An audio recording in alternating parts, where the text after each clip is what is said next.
Hello friends, broccoli செய்கிறதுக்கு கஷ்டப்படுறீங்களா? இன்றைக்கி ஒரு ஈஸியான டேஸ்டியான ஒரு ப்ரொக்கோலி டிஷ்ஷை சொல்லித்தர போகிறேன். இது உங்களோட பிள்ளைங்களுக்கு ரொம்ப ரொம்ப பிடிக்க போகுது. பாருங்கள். இதுக்கு ஒரு கடாயில் எண்ணெய் தேவையான அளவு விட்டுக்கலாம். ஒரு 8லேருந்து 10 சின்ன வெங்காயம் சின்னதாக நறுக்கி சேர்த்திக்கலாம். நல்லா வதங்கினதுக்கப்புறம் தேவையான அளவு கருவேப்பிலையை நல்லா வாஷ் பண்ணிவிட்டு ஆட் பண்ணிக்கலாம். இன்றைக்கி நான் பட்டாணி சேர்த்த போகிறேன். உங்களுக்கு இது வேண்டான்னா நீங்கள் விட்டுறலாம். குழந்தைங்க ஈஸியாக சாப்பிட்ருவாங்க. நல்லா நியூட்ரிஷியஸான ஃபுட்டுனால நான் பட்டாணி சேர்த்திக்கிறேன்.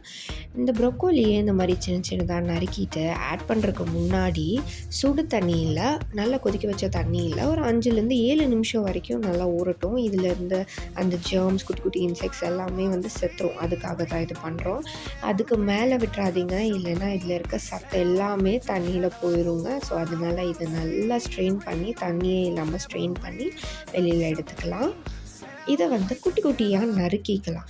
நம்மளோட குழந்தைங்க துப்புவாங்க இல்லையா? ஸோ இது துப்பாமல் இருக்கிறதுக்காக குட்டி குட்டியாக நறுக்கிக்கலாம். இல்லை பெரியவங்க தான் சாப்பிட்றாங்கன்னா கொஞ்சம் கொஞ்சமாக நறுக்கி கூட ஆட் பண்ணிக்கலாம். இது கூட கொஞ்சம் தண்ணி ஆட் பண்ணிக்கலாம். அப்போ தான் அந்த வெஜிடபிள்ஸ் எல்லாம் நல்லா குக் ஆகும். ரொம்ப ஆட் பண்ணிடாதீங்க. இது குழம்பு இல்லை, இது ட்ரையான டிஷ். ஸோ அதனால் தேவையான அளவு மட்டும் விட்டுட்டு தேவையான அளவு உப்பும் சேர்த்திட்டு நல்லா கடைஞ்சி விட்டுருங்க. நல்லா சாட்டே பண்ணதுக்கப்புறம் லிட் போட்டு இதை மூடிக்கலாம். ஒரு 3 நிமிஷம் மட்டும் நல்லா சீக்கிரம் வெந்துடும். ஏன்னா குட்டி குட்டியாக இருக்கிறனால. இதுக்கு இடையில் ஒரு மிக்சியில் இஞ்சி ஒரு 6லேருந்து 8 பல் பூண்டு சேர்த்திக்கலாம். தேவையான அளவு மிளகு. இதுக்கு பதிலாக நீங்கள் பச்சை மிளகாய் கூட சேர்த்திக்கலாம். அது உங்களோட இஷ்டம்.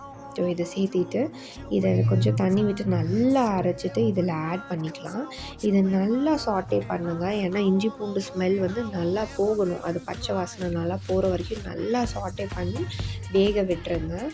இதுக்கு இடையில் நம்ம ஒரு 1 இல்லைன்னா 2 எக்ஸ் முட்டையை நல்லா பீட் பண்ணிக்கலாம். ஆட் பண்ணுறது உங்களோட இஷ்டம். இதை ஆட் பண்ணனாலும் ரொம்ப நல்லா தான் இருக்கும். ஸோ இதை நல்லா போட்டு நல்லா சாட்டே பண்ணிடுங்க. அந்த எக் வாசனை நல்லா போகணும், நல்லா குக் ஆகணும். நல்லா குக் ஆகி ஒரு 2 to 3 மினிட்ஸ்க்கு அப்புறம் பார்த்திங்கன்னா சூப்பரான ஒரு டிஷ் ரெடி ஆயிடுச்சு.